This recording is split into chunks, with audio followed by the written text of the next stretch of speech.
Hey everyone, welcome back to Y'all Heard the podcast. I am Ella Burke. For anyone that may be listening that doesn't know me yet, hopefully there are a few of those.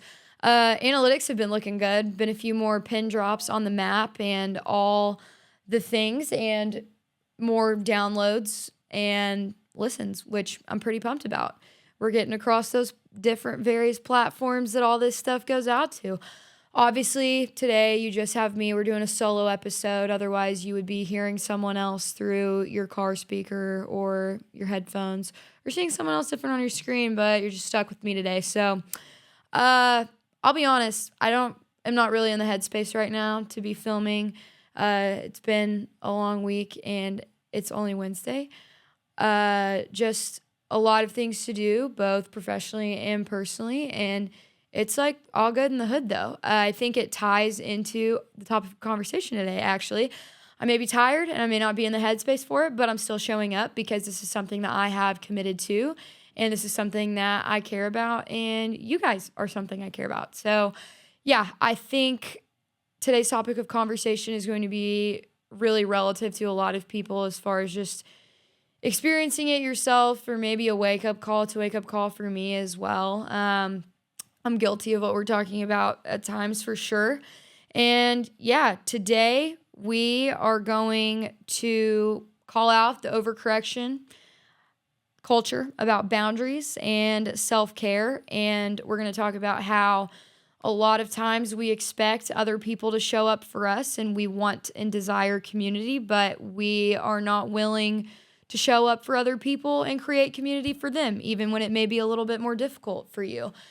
And so, yeah, I can't lie. This was definitely not just an idea that I had an epiphany of. It was a video that had came across my For You page the other day, and a girl, a creator that was a girl or creator, I don't know how many followers she had. I just looked at that one video, but she was talking about the same thing that we're talking about today, as far as, we need to get back to a point where, or a healthy balance where, like, yeah, it's important to have boundaries and it's important to rest, and sometimes it's okay to throw in the towel one or two times and just say, hey, I need some time for myself. I'm not feeling up to it as far as plans go.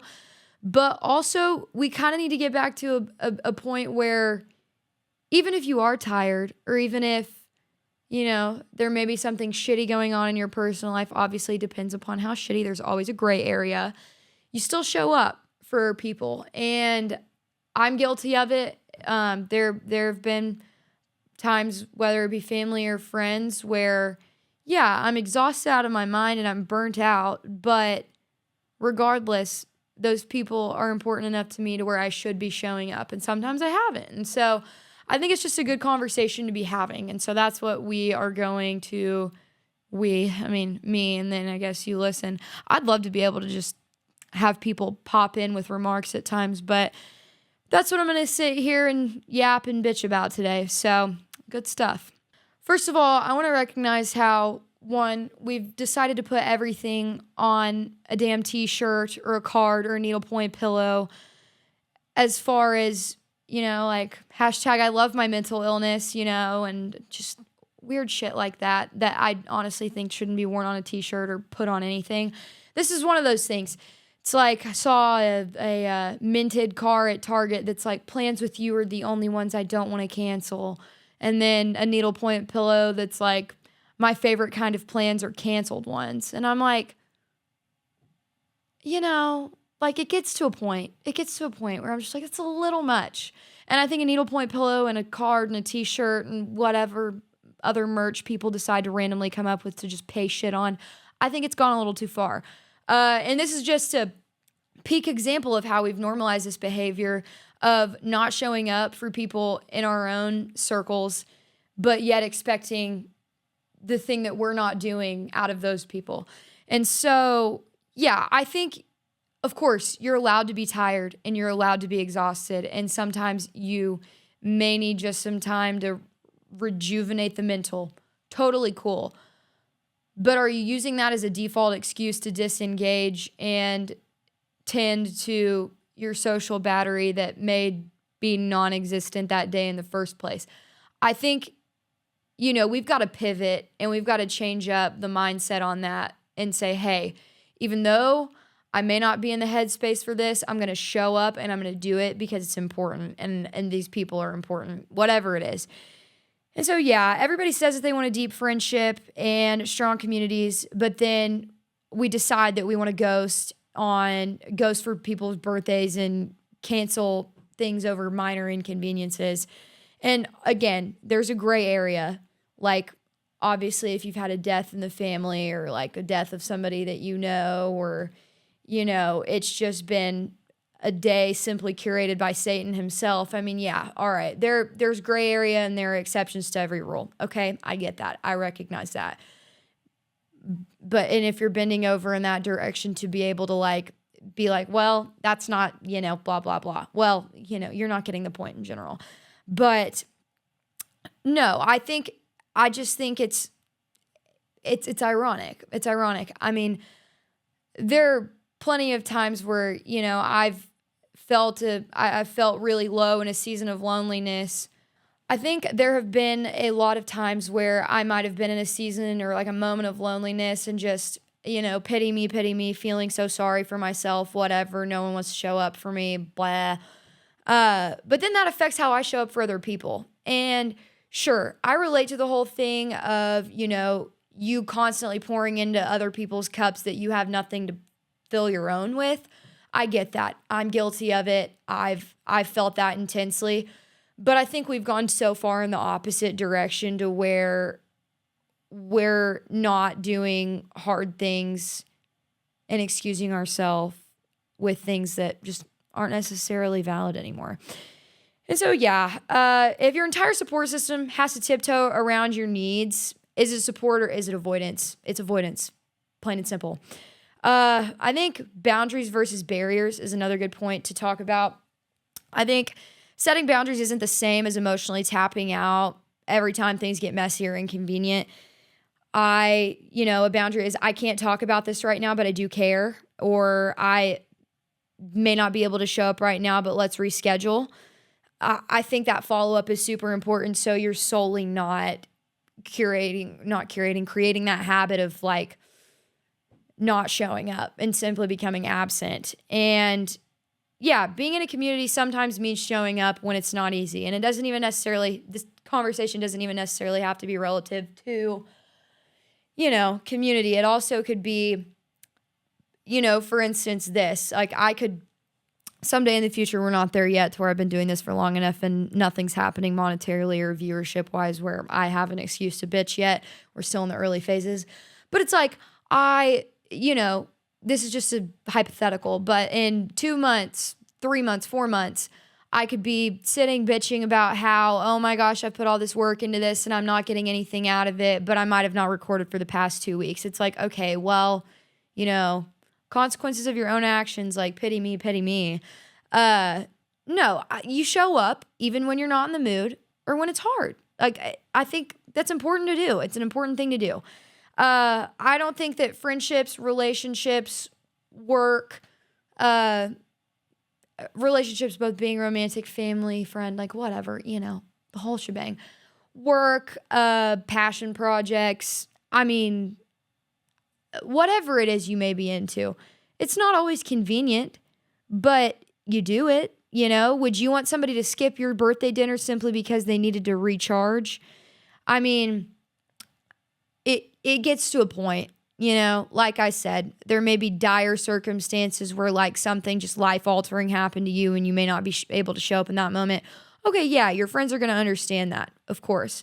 But also, if you're just like, I'm still laying in bed and I should have been getting ready an hour ago and now I just kind of don't want to go anymore, get the hell up. Go paint your face on or put your clothes on or whatever it is that you need to do and get out the damn door and go show up for your people. I think it's important.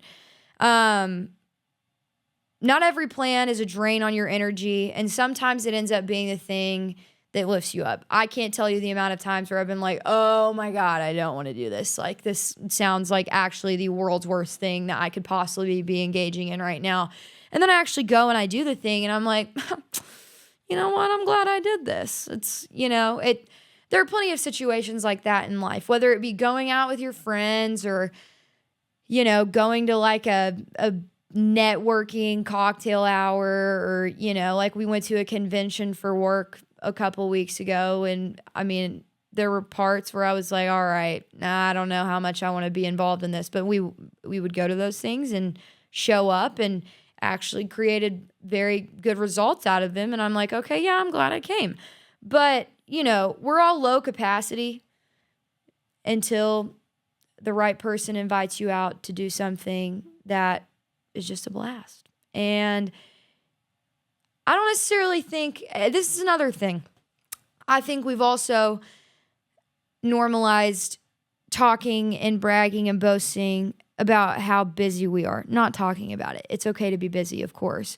But like when it becomes your whole personality trait, which, let me just say, this isn't pot calling kettle black, all right? I've been that person. Like D1 campus climber right here, like, oh my gosh, I'm so burnt out. I'm so tired. I have so much to do. But it's like, who's the one that signed me up to do all that shit? This guy right here. And so, follow through with your commitments, figure out how to maintain a balance, and just roll with it. Roll with it. Everybody wants to feel seen, known, heard, understood, loved. But the important question is, like, are you willing to take the steps and do the work to do the showing up part that's necessary in order to get the result that you're wanting? Are you willing to do it? And hopefully that answer is yes, because I think everybody would do a lot better and be a lot less lonely, and our, statistics as far as depression, mental illness, mental health, whatever. All of those things are very important. That's me saying whatever. Let me just preface. And see, I overthink on this thing, thinking I have to over-explain myself. Sometimes the delivery is just poor. But no, all of those things are super important. But I think all of those numbers that are at an all-time high right now, especially in our country, would decrease if we started, instead of making excuses and complaining and bitching all the time, if we just started taking the steps and doing the things that we may have not done before, or the things that may be hard or we don't want to do, in order to kind of sink those down a little bit. There's so much good in the world, and there's so many possibilities every single day when you wake up. I mean, one of my really good friends growing up just posted the other day something on Facebook where it was like, how lucky am I to not know what's next because my options are so endless, and the possibilities are so endless. Shout out Kaylee. That was a great repost on the Facebook. No, I mean, like, that, it's so true. There's so many possibilities and so many things that could happen. And, whether that be finding your best friend, finding a partner, feeling like you're a part of something, feeling like you're a part of a group, you never know unless you try, and you kind of got to stick yourself in situations that you've never been in before and do things that you don't want to do. I think it's super important. You can't build connection by vibes alone. You build it by showing up. And that includes even when you want to stay home. I get it. I've turned into a homebody, I feel like, as I've gotten older. And yeah, like, my couch is one of my favorite places to be.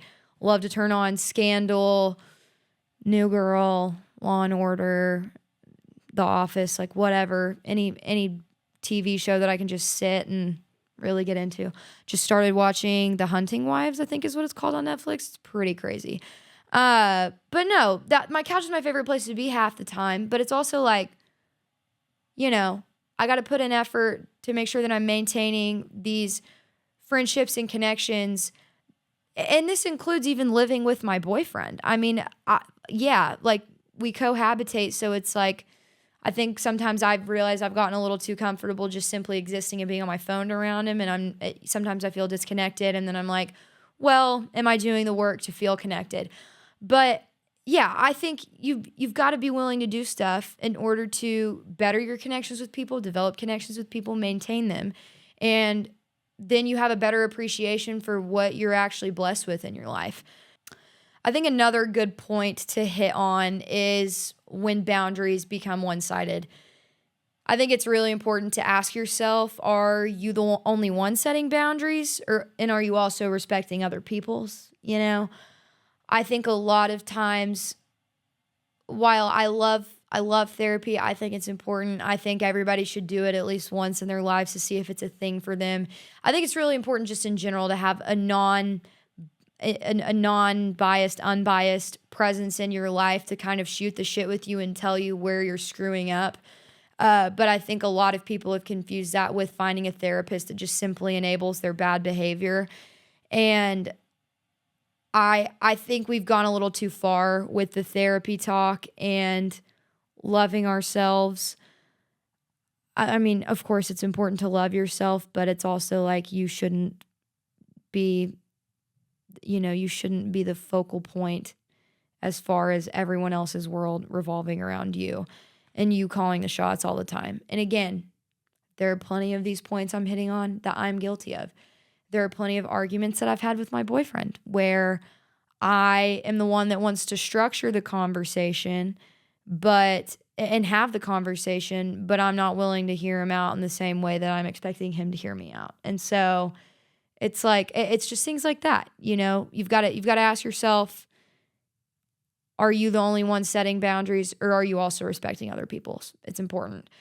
Boundaries don't mean disappearing until you need something again. You can't squeeze people like lemons and just throw them away. I think steamrolling over people in that fashion gets you nowhere fast in life.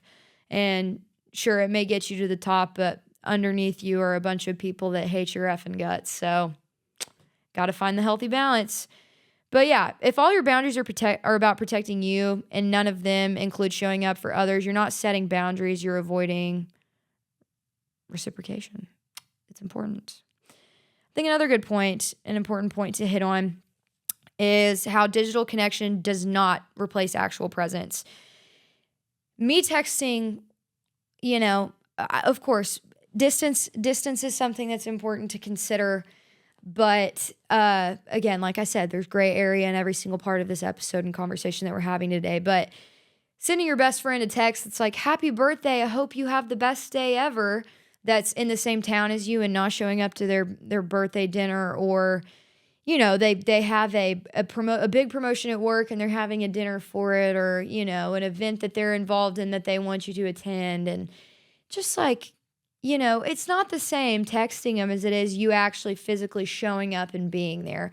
My favorite example of this, I love getting on that side of TikTok where it's like kids at their school performances or church performances, and the shift in confidence before seeing their mom and dad versus or grandparent, whoever, guardian, before seeing them versus after seeing them. And you just see their face light up. They instantly feel more confident and more self-assured as far as what they're doing. And I think that extends beyond childhood. I think it extends into adulthood. We're a lot more confident in what we're doing. And I think there's a lot less imposter syndrome when we have people that we love and care about show up for us. And I think that's super important. And yeah, just people remember who showed up. They do. And not necessarily who commented under a post that you made 3 years ago. People remember about who physically showed up and who was physically there. And I think, yeah, obviously it's important to support people on their social posts. And like I said, distance has a really big thing on that, but just making sure that you're being personal and that you're investing in a deeper way than something as simple as an AI generated comment that Facebook gives you and just sending it out there into the metaverse. So yeah, I think another thing that's a good point to touch on is how not everything that drains you is bad for you. I think some social things are exhausting. I think everybody has various different kinds or levels of social battery life. And I'm one, and not to be like I'm an Enneagram 7, but yeah, like I'm a personality test junkie a wee bit. But no, I'm a big enthusiast. I love people. People fill my cup. And I truly am more of a lively person and more of myself. I feel like when I am surrounded by people, and especially people that I love and enjoy spending time with, it's just a part of who I am. I understand that not everybody is that way, but I know that a foundational part of our human existence is connection and community. And if you're on that opposite end of the spectrum as I am, that's totally fine. But we can't crave that community and that connection if we're not being willing to do hard things and show up when it matters and reciprocate or set the standard as far as what you would want in a connection or, in your support system. I think it's important. Showing up for people naturally requires energy. And that's really all there is to it. It naturally requires energy, but the people that show up for you and that have constantly encouraged you and supported you are worthy of using that energy on. Truly. I think it's so important. And yeah, like obviously if you have a group of friends or a person that you feel like you're constantly showing up for and they're not doing the same for you, obviously that's a problem. I'm not saying sit there and scratch someone else's back while they don't even want to pay any mind to yours. It's not what I'm saying at all, but it's like sometimes we've got to do a little work in order to get the results that we so badly desire. And yeah, no, but I'm not saying be a doormat and, constantly exhaust yourself on people who don't pay you any mind or care or show that they care. But yeah, I think we've gotten so good at avoiding discomfort and we forget that love takes work. I think, like I've said before, the best way to love someone is to have hard conversations. And I also think that includes showing up even when you don't necessarily want to. I think that the 100% rule is applicable to a lot of things in life. If, there are going to be some days where the other person, whether it be, family member, friend, partner, whatever, they're willing to put up like, 50 and you're willing to put up 50 as well. There are some days where you're only willing or only able to put up 20% and somebody else has to carry the other 80.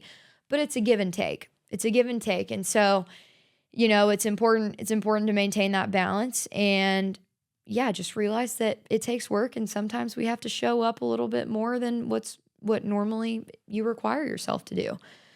I think there's an overuse of low capacity. It's another point I want to talk about.